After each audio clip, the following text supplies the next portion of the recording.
morning, everybody.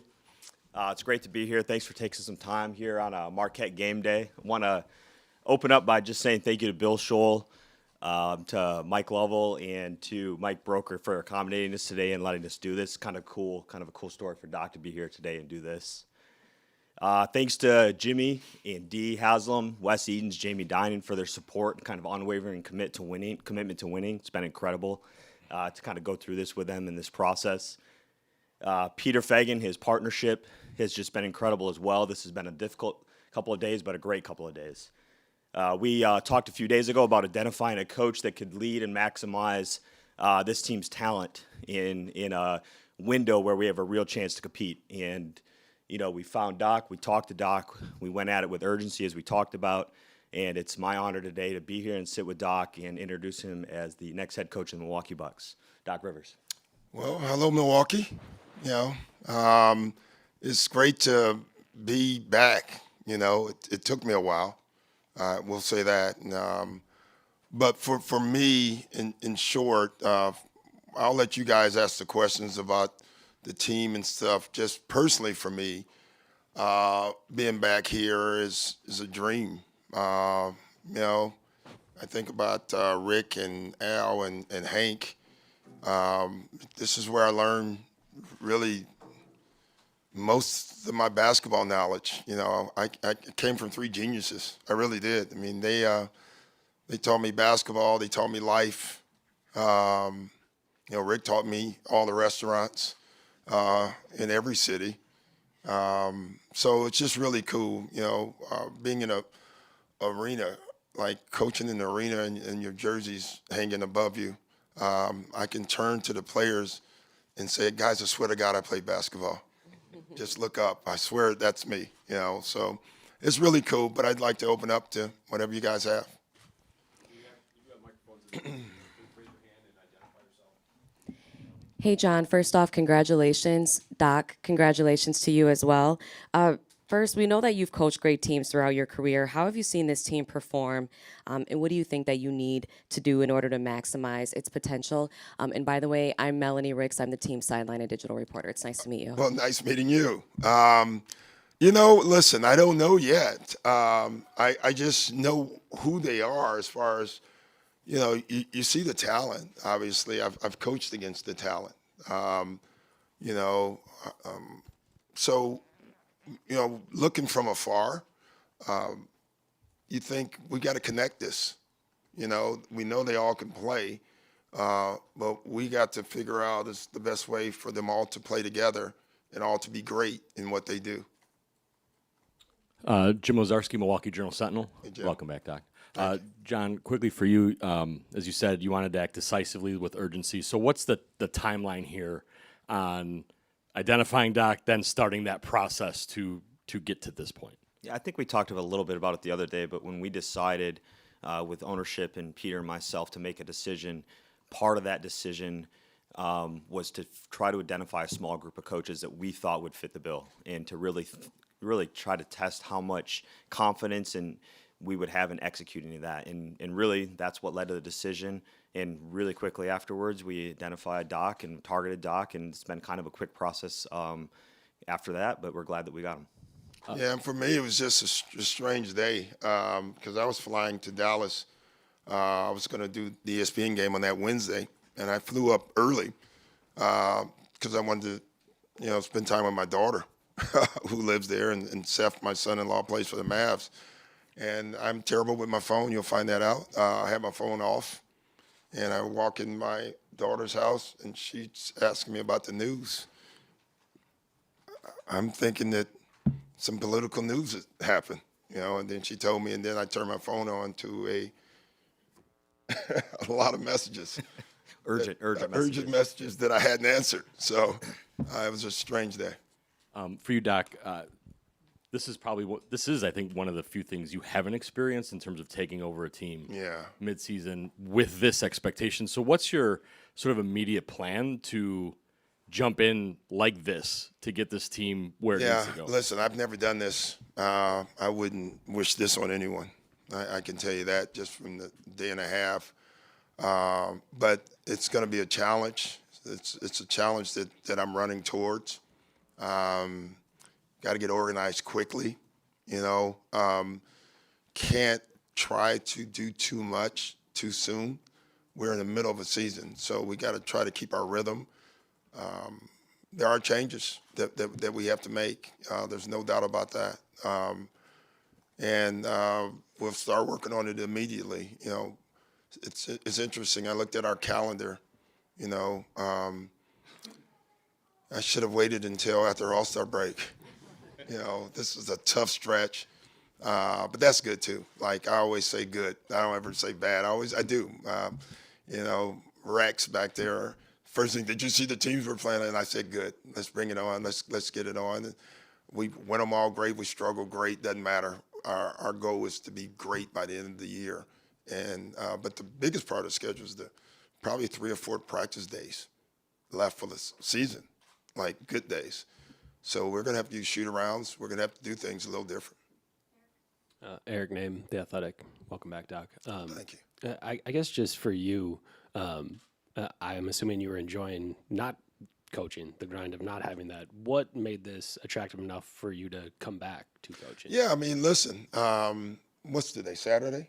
I think so. Saturday, 10:20, I would probably be on the 3rd hole at Riviera or Bel Air, and it was good. But I'm a coach. I love coaching. I will say I wasn't going to coach, though, ever, unless I wasn't just going to take a job. I have been contacted several times this season, and I wouldn't even take the call. So I was dead serious that if the right opportunity opened, I would listen. If not, I was fine. And I love coaching. So TV was amazing. Listen, I got to work with Mike Breen indoors, and Mike is not only one of the best to ever do it, he's also one of my best friends for 20 years. So that was a dream as well. Obviously, with this team, you have a 2-time MVP in Giannis Antetokounmpo. You have one of the 75 greatest players of all time in Dame Lillard. How exciting is it to coach 2 talents like that? But also, you've coached star pairings before. Yeah. How difficult can that be? Listen, it depends on all of us. I was going to say just it depends on them, but it's not. It's all of us. The key is to get them both playing at their ultimate level and making it so they can do that together. That's going to be the key. And not just offensively, but defensively, as a group. And that can be done. That will be done. Just being around them, I was around the facility yesterday. They're all willing. They just need to figure out how. Doc, Jamal Collier from ESPN. Congratulations. Well, Welcome. thank you. It struck me that this was, these last couple of months were probably your longest time away from coaching since other than the Orlando. lockout. Or lockout, yeah. Just kind of how that time away, what do you think that did for you, rejuvenated you? Like, how would you say that? It was that needed. time? It's funny. A lot of the veteran coaches, Pop, and guys who I talk to a lot, I think at the time before I left Philly, Pop and I had the longest run as far as 23 straight years. Pop's 27 straight or 28 straight years of training camps. And he called me and asked me, well, what does it feel like? And it was strange. And I think I was in Paris when he called, and I told him, well, that's how it feels like, But it was needed, I guess. I don't know. You love what you do. I don't know. Coaching is a stressful job, right? It's all the stuff that everybody says. But is it stressful if you love it? That's the way I look at it. Like, I love what I do. I love this job. I love when it's hard. So yeah, you did miss that part. It felt like I was on an extended vacation. And then there just had been some reporting about you sort of serving as like almost an informal consultant or sort of helping out with the Bucks. That's not true. I don't know where that came from, actually. I was never a consultant. If I was, I'd need to get paid some more money for that because I didn't get a check. But Adrian and I are good friends. I've talked to Adrian the last 3 days. I talked to him the night of the firing. I talked to him. We talk a lot. So, listen, I wanted him to do well. I look at him as a guy, he's a lifer, and he's here for 15 years trying to get a job, and then he gets a job and it doesn't work out for him. And, this league in a lot of ways can be fair and not fair. That's for everybody else to judge. I just know him as a human, and he's a terrific dude. Hey, Doc. Jack Money from CBS Sports. Congratulations. Last night when we were talking to some of the players, Pat Connaughton mentioned that your kind of initial message was that teams need to be more afraid to play you guys. I just says, how do you want to go about making that happen? Well, I just think we have to find our identity.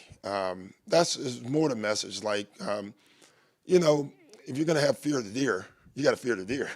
You know what I mean? Like, but our identity right now, and I asked them, like, who are we? And, when the team is connected and they got it, they'll give you the answer.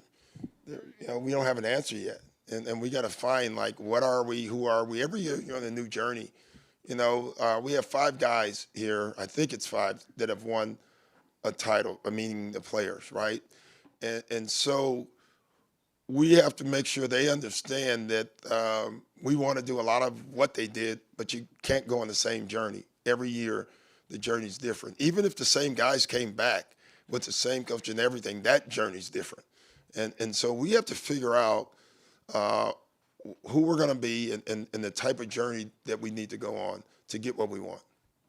And then obviously you're extremely experienced. All the players mentioned that. What do you kind of take from your previous stops that you think you can bring in here? Gosh, man, I've been through everything. I really have as a coach. That's what's so great about coaching. There's a lot of highs, there's lows, and you work through them, and you learn from them always. At the end of the day, this is a relationship business, and your job as a coach is to get some of the guys to do some of the things they don't want to do. And you're not going to be popular all the time, and that's fine. You have to accept that when we accept the leadership role. That's just part of it. But if you can get the buy-in and get everybody to buy in and be on the same page, then you can have some success. Steve McGargy, Associated Press.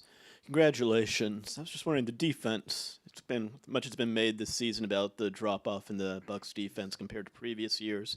When you saw them from afar, how good a defense can this team have, and what do you think has kind of been missing in that side of the ball? I've not been in long enough. You're correct about the defense. I will say that. I sat in the stands last night, and I saw some of it. But it's here. I think we have to get on the right page, the same page. Our language and our communication defensively, we have to get that right. I think right now you can feel it, some this way, some this way. We got to get on the same page. We got to do things differently, too, than the past. Drew and Dame are different players. So we have to change some things for sure. And just to confirm, your debut will be at Denver. Will be your first game coaching. I know, that's smart, right? Yeah.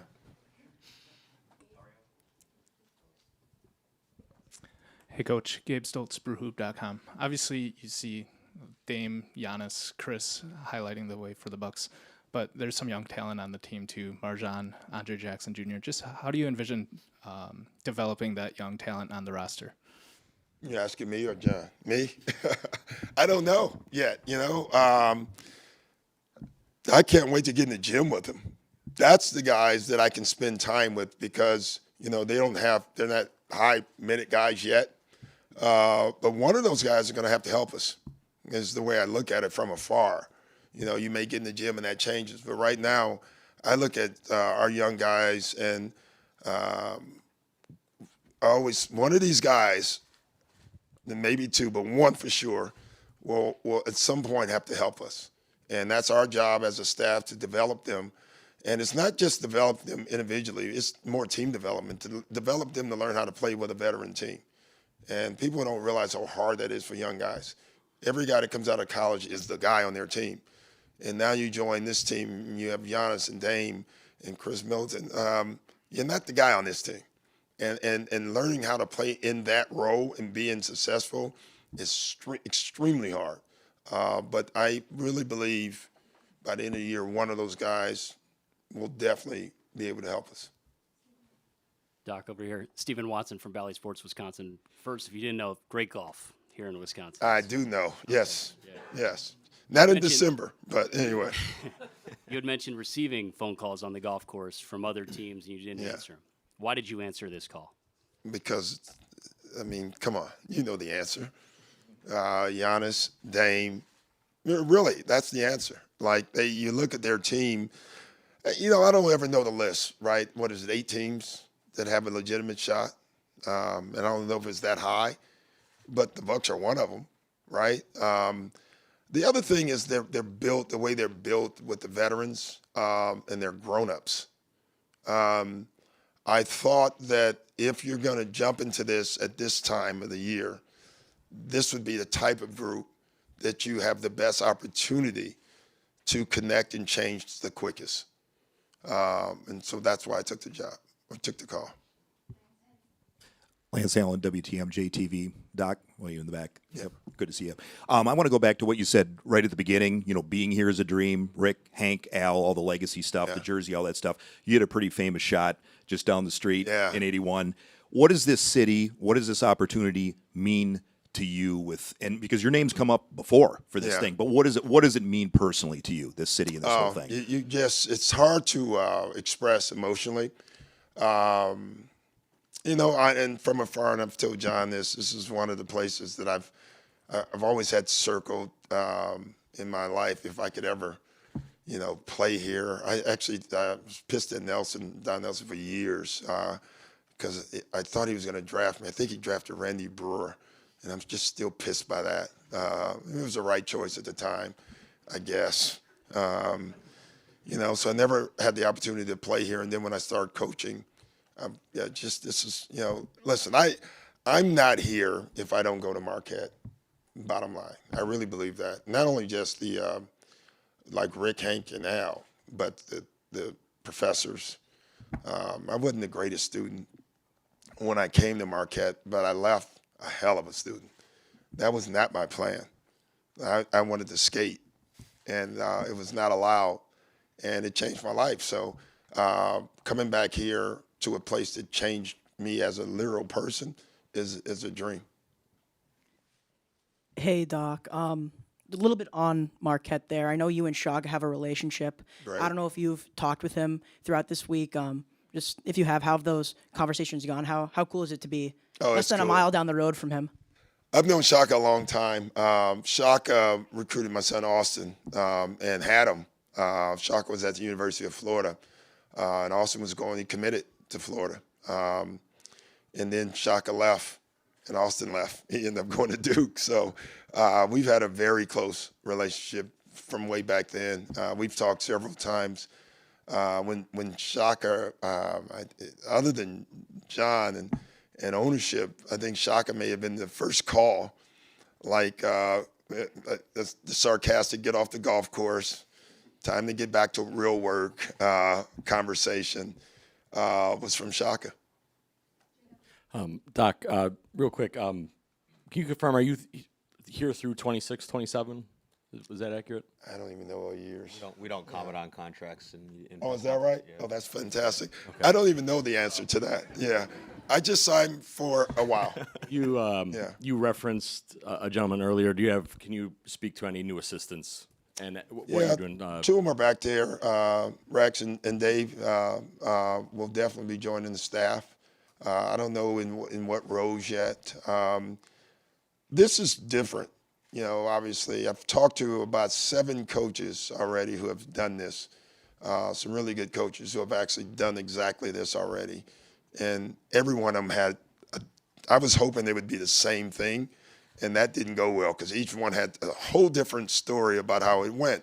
But the toughest part is that this is a human business, and we have a lot of coaches who are here already. And so you evaluate everybody. You do. You don't come in with a set idea. I guess I'll find some new friends and learn some stuff too, and so I'm going to open this with an open idea. I mean, obviously we're going to make changes. We have to, because I have to be comfortable. But at the end of the day, you evaluate. John, I know it's been a stressful couple of days, but I guess just to see Doc up here and know that he's going to be leading the team, just what kind of confidence you have going forward, and how excited are you to have a coach of Doc's experience doing this job? Yeah, I mean, just absolute excitement and confidence. I think we talked about an opportunity to get better, and that what we've done was way more about that than anything else. And to be able to go after someone like Doc and ultimately be sitting here with him right now, knowing what we want to do, not only this year, next year, the year after, these are special opportunities. It's a great roster, high character people, and now we have a really experienced, high character, brilliant basketball coach who's been in these moments and lived through these moments. It's not my job to coach. I don't know how to do it. I'm going to do everything I can to give him the best resources on and off the floor, but he knows what he's doing. He's going to lead us to where we need to be. And then, Doc, I guess for you, what have you learned about expectations over the course of your career, and what that means to a team, how it affects a team? And how you work through it? I've learned that you would rather have them than not. I've coached a team with no expectations, and that's not very fun. I can tell you that. And I've coached teams. I think of myself at times. I've created unreal expectations, unrealistic expectations with teams, and I go back to Philly the first year. We had lost the year before. We were swept, and then we went East in the regular season. I don't know if we were that good.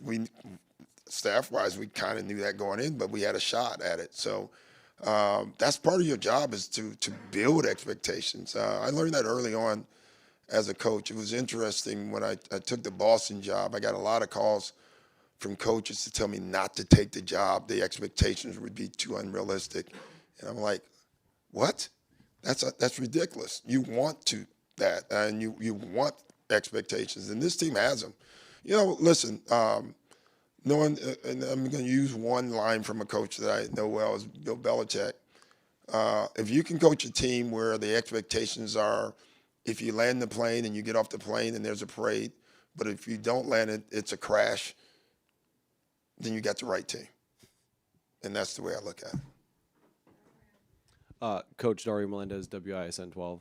You mentioned you talked to 7 coaches that have been in this position. Who were some of those coaches? I don't remember. What was the advice they gave you? Take your time. Evaluate staff, slowly, even though early on you'll have too many coaches.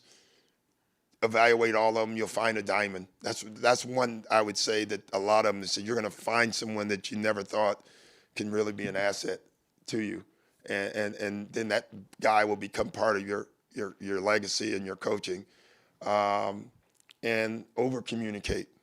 And then the best, I think, and I already kind of knew this, is take your time with.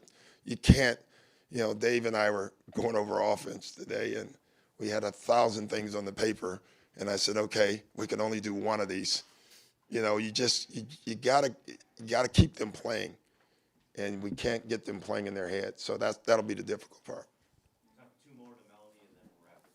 Hey, Coach, Stephen Watson asked you before, what was it about this opportunity that made it the right one for you? You said Giannis and Dame. So I'm curious, what have your conversations been like with them up to this point? Yeah, not a lot, really. I talked a little bit yesterday. I showed Giannis something that we hated that he did when we coached against him, and he hadn't done it a lot this year. And I was asking him, about that, and he was laughing. He thought it was funny. I didn't think it was very funny. So we talked about that a little bit. It's funny. Tried a little bit of it yesterday. He had some success. And then Dame, I've known a little bit from his shooting coach. We hired a shooting coach 2 years ago in Philly. We're not going to say that we may have been thinking about something else, but we're just going to stop there. And I got to know Dame through him, but never personally. And so we had a pretty good talk yesterday as well. And then what is it about this organization that felt like the right fit for you? First class. That's one of the things that was a driver. The culture here. My last 2 jobs, I will say, I've had to come in and change the culture of the organization. Try to change things. I mean, I took a Clipper job with Donald Sterling as the owner. And I thought that was a great idea when I did it because I thought I can come in and create change. And I realized early on, I said, this is going to be a little harder than I anticipated. And then when Elton hired me with Philly, the first thing he said is, we want you to come in here and change our culture, make this a first-class group. And Elton allowed me to do that for the most part. And then Daryl aided in that as well. So this place, and I told John, they have it. And it's going to be great because I can coach. And that'll be fantastic. And Doc, you kind of obviously mentioned that you were good at home, like it had to be the right job. But do you feel like I was bored? I am not kidding. I was bored. I would call coaches. I can't even tell you some of the conversations, but I would call coaches just to screw with them, and talk. But yeah, I love basketball. I've only done it my whole life, either as a player or a coach. It's not like I've done a lot of other things in my life, So yeah, continue. To that, do you feel like you still have something to prove? I don't know. I have anything to prove except for I want to win. I like winning. I like putting myself in those situations, and I've failed, and I've won.